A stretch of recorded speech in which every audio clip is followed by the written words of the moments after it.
en el mundo. Un gusto conocerte, vamos a pasarla muy bien, nos vamos a divertir, pero ahora vamos rápido con Beto Valdés, que ya está en línea. Hola Beto, ¿cómo estás? Muy buenas tardes. ¿Qué tal, Ale, Diego? Y bueno, y un beso grande para Vivi. Por supuesto, Beto, con toda la información, como siempre, con toda la interna, la política, realmente tu información siempre es impresionante, siempre nos dejas sorprendidos. ¿Qué nos traes esta tarde? Y recién lo anticipaban ustedes, mientras se espera el abrazo al Congreso, que desde Más Info se va a estar cubriendo toda la movida. La vicepresidenta Cristina Fernández de Kirchner se prepara para mañana, que anticipando ayer en el posteo que generó bastante repercusión política, porque dio a entender que esto no es una reforma judicial, sino que tendría que haber otra más, que esto en todo caso es una ley de ordenamiento de la justicia federal, es decir, apunta esencialmente contra los tribunales de Comodoro Pi. Lo cierto, Ale, es que mañana va a darle media sanción sin consenso y con enormes interrogantes. Sabemos que en el Senado la vicepresidenta cuenta con un bloque realmente envidiable por la cantidad de senadores que le responden. No llega a los 2/3, pero va a tener un número importante. La pregunta del millón, de a quién más, después de lo que pasó el lunes de la semana pasada, el 17A con el banderazo exitoso, veremos qué es lo que ocurre hoy.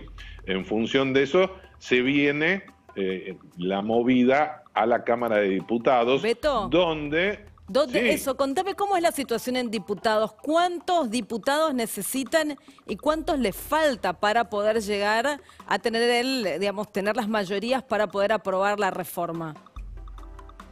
el panorama viene muy complicado, está muy preocupado el presidente de la Cámara de Diputados, Sergio Massa, lo mismo el titular del bloque del Frente de Todos, Máximo Kirchner, porque ellos necesitan como mínimo 129 diputados en el momento que suene la chicharra, que es cuando se convoca al inicio de la sesión. Para dar quórum, ¿el quórum ya lo tienen? ¿O todavía está No lo complicado? tienen. No tienen quórum todavía. Todavía, ellos concretamente, recordemos, Sí. el bloque del Frente de Todos son 119 diputados, pero en verdad son 117. José Ignacio de Mendiguren está con licencia, es decir, no lo reemplazaron, está a cargo de la presidencia del vice, y Sergio Massa, al presidir la sesión, también es un voto menos, es decir, arrancan con 117. Con suerte, te diría que están llegando a los 121, 22, no tienen todavía mucho más por la rebelión del labañismo y fundamentalmente de los 4 diputados por Córdoba. Mientras que en Juntos por el Cambio, ellos aseguran tener hoy 131 diputados, es decir, 131 diputados desde la oposición dispuestos a ponerle un freno a este proyecto, con lo cual se viene, Ale, una de rosca y de negociaciones y presiones, y un Massa que va a hacer todo lo posible para patear el tratamiento de este tema lo más lejos posible, porque si se tratara hoy, no la podrían aprobar. Beto, ¿y cuál es el rol de la sociedad? ¿Cuál fue el rol de la sociedad en esta reforma que venimos discutiendo y se viene hablando, pero hoy ya está en diputados? Es prácticamente un hecho, ya se está tratando. ¿Cuál fue el rol que ocupó? Y en primer lugar, demostró el banderazo que gran parte, por no decir la mayoría de la clase política, no supo leer lo que ocurrió, no se la vio venir, pero tampoco comprendió el efecto político que generaba. Y generó mucho.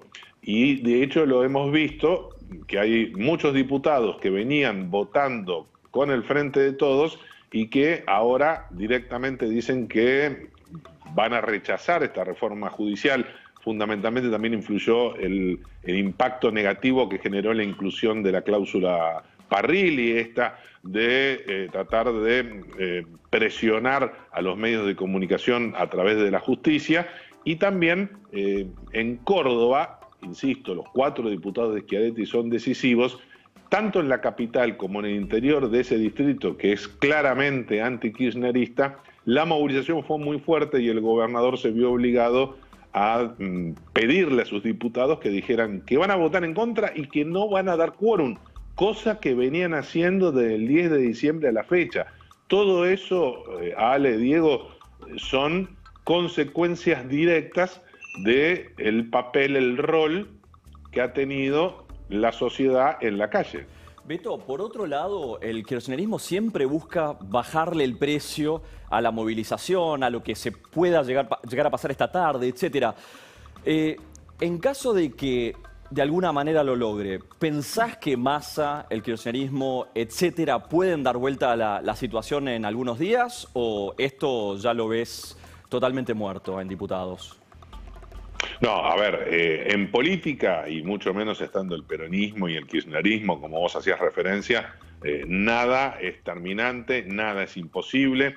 Es más, te diría que casi no hay grises, que es lo que le gusta al kirchnerismo. Recordemos que Vicentín finalmente fue un fracaso. Evidentemente el oficialismo no comprendió lo que ocurrió con el intento de expropiación e intervención de esa empresa. Finalmente el presidente lo tuvo que derogar, mucho tuvo que ver en eso, lo mismo que estamos hablando ahora, la gente en la calle. Entonces, decía antes, Massa, te diría que prácticamente, como en el rugby o en el fútbol, quiere tirar la pelota lo más lejos posible. Ya se está hablando de empezar a tratar, es decir, el tratamiento previo ahí al recinto en el mes de octubre. En la Argentina de hoy, octubre es un año en cualquier país, es decir, pueden ocurrir muchas cuestiones. O sea, Beto, un poco es tratar de poner un compás de espera justamente para encontrar una brecha, ¿no? O también hay otra alternativa. Massa, que en su fuero íntimo y lo que ha conversado en su entorno, no está para nada de acuerdo con el contenido de esta reforma judicial y mucho menos con la cláusula Parrilli, también comienzas a hacer el distraído, a jugar y bueno, y que quede con media sanción en el Senado y veremos, tratar. A ver, si fuera por Massa, y te diría por parte de los gobernadores, entre ellos Schiaretti, el labañismo, les encantaría que esta reforma pasara el año que viene con media sanción, es decir, nadie quiere tratarla, sobre todo quienes están obligados a defender el oficialismo, pero en una iniciativa de la cual no están de acuerdo y no tienen asegurado el resultado. Así que empieza una cuenta regresiva que algunos están rogando que sea muy larga. Muchas gracias, Beto. Realmente impresionante tu informe. Te vas a quedar porque ahora vamos a sumar a Jorge Giacobbe, analista. Acá lo tenemos a Jorge. ¿Cómo estás? Muy buenas tardes, Jorge, analizando la imagen de los políticos. También te puedes sumar a este debate que estamos haciendo, la información que nos trae Beto Valdés, con Diego también, sobre la reforma judicial que comienza a tratarse en diputados y la importancia que eso tiene, ¿no? Sí, ¿cómo están todos? Bien, muy bien. Me parece muy acertado el diagnóstico que está desarrollando Beto. Me parece que si bien la manifestación que vimos fue una manifestación nebulosa en términos de consignas, es importante entender que cuando una masa se convierte en muchedumbre, es decir, una masa, un grupo de gente que está sometida al mismo estímulo, que le sucede lo mismo pero en diferentes lugares físicos, necesita ir al mismo lugar, a reconocerse, a ver qué potencia tienen, a darse valor. Lo que sucede es que se está dando un ejercicio catártico muy grande, digamos. Y ese ejercicio catártico tiene en números detrás una explicación que es muy sólida. Ya hay 44% de los argentinos que dice que quiere que el gobierno pierda las elecciones del año que viene, 44%. Entonces, en el trasfondo lo que está sucediendo es que como en el 2009, como en el 2013, como en el 2015, se empieza a configurar una masa de opinión pública enojada que quiere pegarle un cachetazo al gobierno, que quiere pasarle una factura, que quiere decirle que no. Y mucho tiempo después la política logra poner en la góndola de la oferta un producto para esa necesidad. ¿Okay? Pero primero se crea el cliente, primero se crea esa masa de gente enojada. Jorge, ¿qué te parece si vemos la placa con la imagen de los políticos, con el análisis de qué imagen tiene cada uno de los políticos que están hoy en la escena? Ahí tenemos bien... a ver si me ayudas un poquito, Jorge. Tenemos a Alberto Fernández, a Rodríguez Larreta, a Guzmán, ministro de Economía, a Ginés García, ministro de Salud, a Cristina Kirchner, por supuesto, a Nicolás Trota. Pero comenzamos con Alberto Fernández. Vamos a ir viendo, ahí tenemos en verde la imagen positiva, regular en gris. Ahí tenemos muchos números, así que Jorge, si me podés ayudar. Y me podés analizar un poco cómo comenzó y cómo está hoy en el número 160 de cuarentena, porque arrancó en un número y hoy estamos hablando de otros números. Mira, la imagen de Alberto es muy interesante porque es muy descriptiva de cómo fue cambiando el clima electoral.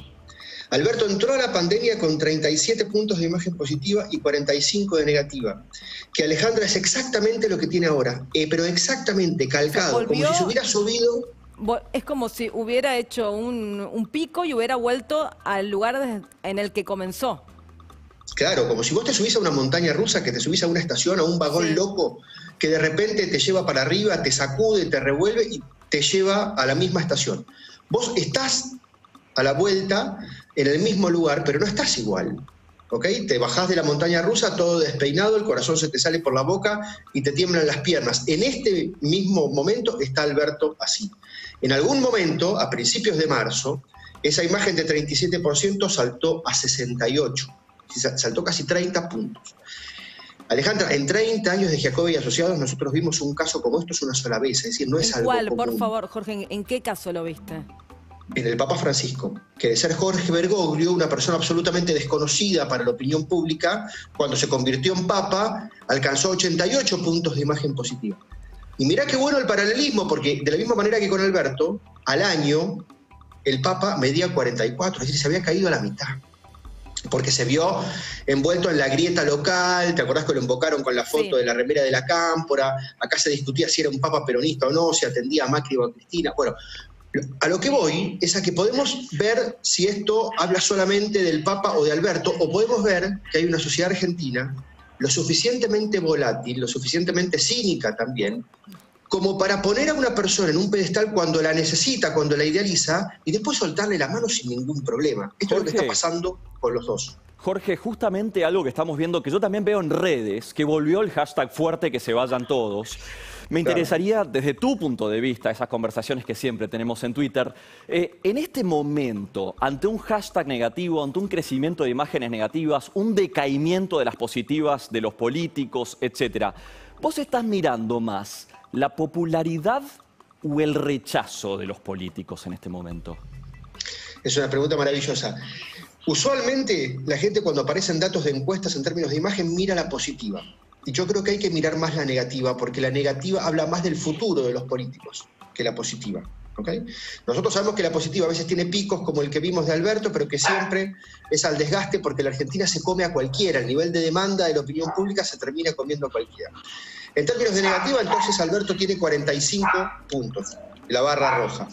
Pero, por ejemplo, Rodríguez Larreta tiene menos de 20 puntos de imagen negativa. Esto es importantísimo para lo que viene. Y tiene, fíjate, un tercio de la población que todavía lo califica como regular. Eso quiere decir que hay un tercio de la población que no dice que no lo conoce, sino que no tiene la información suficiente para ponerlo en el casillero de me gusta o no me gusta, hablando en terminología de redes sociales. O sea, es un momento de un nivel de presión y de importancia para él que es enorme, una gran oportunidad y también una gran debilidad, ¿no? Jorge, vos ves Jorge. Ay, quería darle justamente paso a Beto. Beto, a Jorge también les dejo esta pregunta. ¿Ven una crisis social y política parecida al 2001 en esta oportunidad? Peor. Sí, Si nos van a quedar... Probablemente sea peor. Claro, Beto me puede acompañar en esto. Si nos van a quedar 15 puntos o 20 puntos más de pobres, si la indigencia va a pasar de 10 a 20, si vamos a tener una desocupación galopante, inflación, inseguridad, el narcotráfico peleando, es decir, lo parainstitucional peleando con lo institucional, el nivel de tensión social va a ser gigantesco. Y si la Argentina era antes de la pandemia, una máquina de picar carne política que picaba la carne más rápido de lo que la carne se podía reproducir. Imagínate lo que va a hacer después. ¿Beto?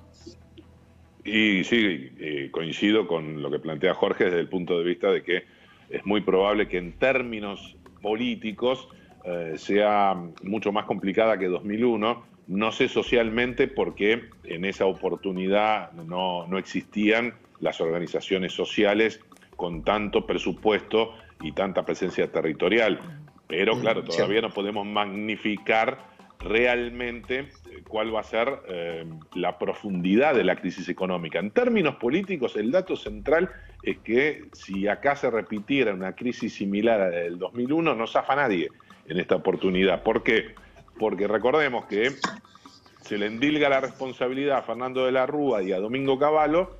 Alfonsín, el líder en ese momento de la Unión Cívica Radical, arregla con Duhalde después de las idas y vueltas de la semana de los 5 presidentes y conforman un núcleo duro con presencia legislativa y casi un gobierno de coalición que tranquilizó los ánimos. Eso hoy no está disponible en la Argentina y me parece que el dato central es lo que dice Jorge, que no tiene que pasar desapercibido, que hoy un 44% de la sociedad a 8 meses de gobierno, de administración de Alberto Fernández, diga que quiere que gane la oposición, es que de alguna manera se mantiene la grieta, porque Jorge, ese 44% sería el 41% de Macri más lo que sacó Esper, Gómez Centurión y Labaña.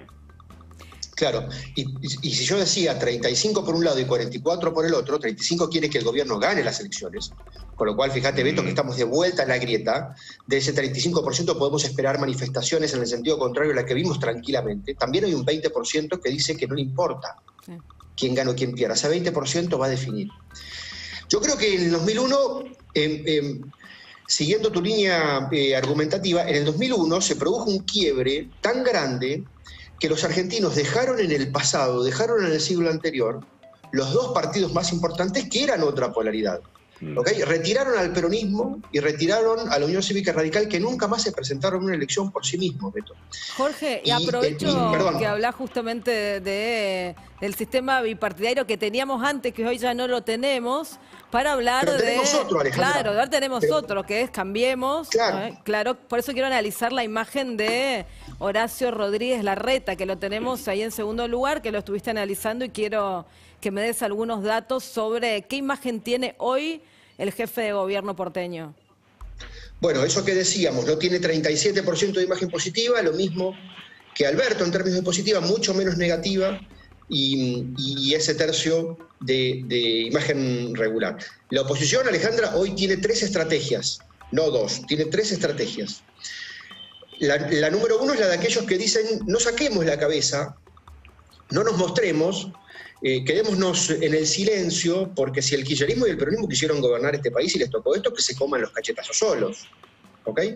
Esa estrategia produce sujetos tácitos de la política y ahí tenés a Macri, que está muy destruido, tiene menos de 20 puntos de imagen positiva y más de 50 de negativa. Y tenés a María Eugenia Vidal, que está mucho mejor, está 15 puntos arriba de Macri.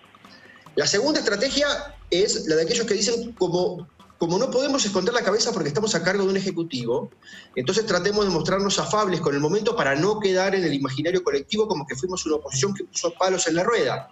Ahí tenemos a Rodríguez Larreta que analizábamos recién. Y por último, tenemos una tercera estrategia, que es aquella que dice, al kirchnerismo no le podés dar ni un centímetro de ventaja y tenés que salir a marcarle la cancha todos los días y hay que redibujar la frontera de las identidades todas las mañanas.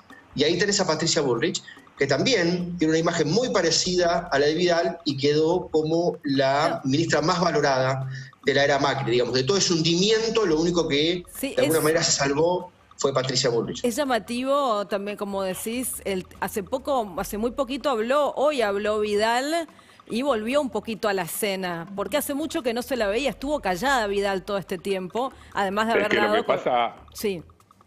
Lo que pasa, Ale, eso que nos está mostrando Jorge, de alguna manera que casi estén parejas Patricia Bullrich y la ex gobernadora de la provincia de Buenos Aires, lo que nos demuestra es que Vidal no es la misma de hace un año. Evidentemente, la fuerte derrota electoral que sufrió y de alguna manera su silencio muy extenso, me parece que la terminó afectando.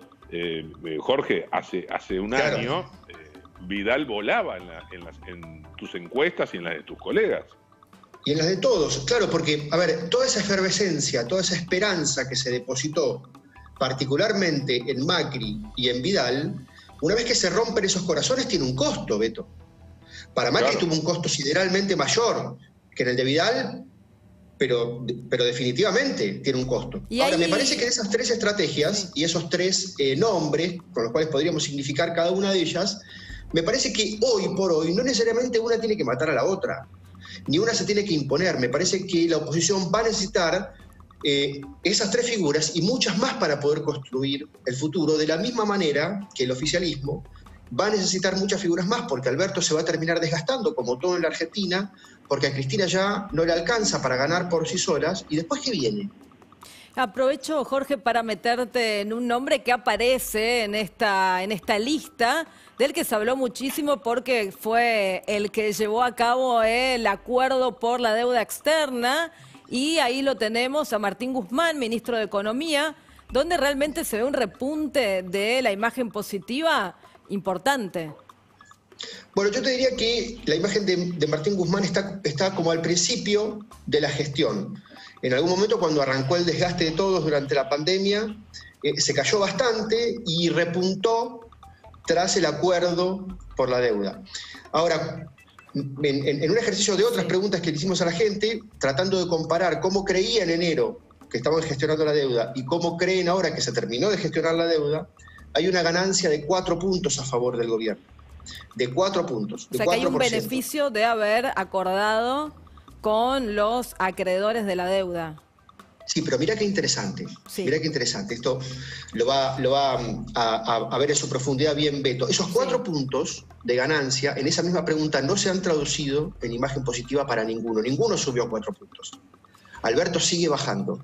Con lo cual, daría la sensación que el nivel de fastidio, de cansancio de la población es tan profundo y tan grande que ninguna noticia positiva, aunque la puedan reconocer un poquito, ninguna noticia positiva puede torcer el curso de lo que está sucediendo, ¿no? Jorge, un detallecito chiquitito. ¿Preguntaste para adelante el acuerdo con el FMI que todavía tiene que negociar el gobierno? ¿Sabés cómo puede llegar a pegar? No. Perfecto. Entonces, la información que tenemos hasta ahora es solamente lo que va para atrás, que le pegó, pero no le pegó para bien, digamos. No movió en a perímetro. Para el claro, dato también, de la deuda. El dato también interesante está vinculado a lo que decía Jorge respecto, hizo una descripción realmente muy lúcida, muy interesante de las estrategias de Juntos por el Cambio, lo que se le viene en adelante, y los jugadores. Ahora en el oficialismo vos marcabas que Alberto Fernández se está deteriorando, probablemente con esa imagen negativa y positiva que nos estás mostrando y con las malas noticias que vienen, que no va a haber muy pocas buenas noticias, continúe así o se siga deteriorando, pero no se ven otros jugadores del Frente de Todos con capacidad, digamos, de crecer. Tengo entendido que Sergio Massa sigue más o menos igual que siempre y que Máximo Kirchner tiene un problema con el apellido, que empieza a transformarse algo así como en un techo electoral el ser el hijo de Néstor y Cristina. Bueno, pasamos por economía y ahora, Jorge, te quiero llevar un poquito hacia otro de los temas que preocupa siempre a los argentinos, que tiene que ver con la inseguridad. Por eso quiero que me hables un poco de la ministra de Seguridad, Sabrina Frederick, y nos cuentes cómo está la imagen de ella. Bueno, ahí la vemos en la última barra, 15 puntos de imagen positiva, casi 16 de regular y más de 50 de negativa. ¿Tendrá que ver esto, Bernie? ¿Tendrá que ver con esta disputa que hay con Bernie, este conflicto? Yo te diría que más bien tiene que ver con que hay una necesidad de opinión pública de un Estado que se muestre más potente en términos de seguridad, en términos de combate al narcotráfico, y también lo hemos comprobado mucho en términos de quién es la calle. ¿ok? Sí. Los argentinos han salido de la vergüenza que produjeron los 70 en función del rol del Estado y el control de la seguridad, digamos, el monopolio de la violencia. Eso de alguna manera ya decantó y hoy los argentinos están pidiendo un rol muchísimo más fuerte. Por eso me parece que crecen las figuras fuertes en ese sentido, que se plantan fuertes frente a los temas de los dos lados, ¿ok? Porque Bernie y Patricia Bullrich de alguna manera pescan sobre el mismo tipo de necesidad, amén de que después en términos partidarios asuman color azul o asuman color amarillo.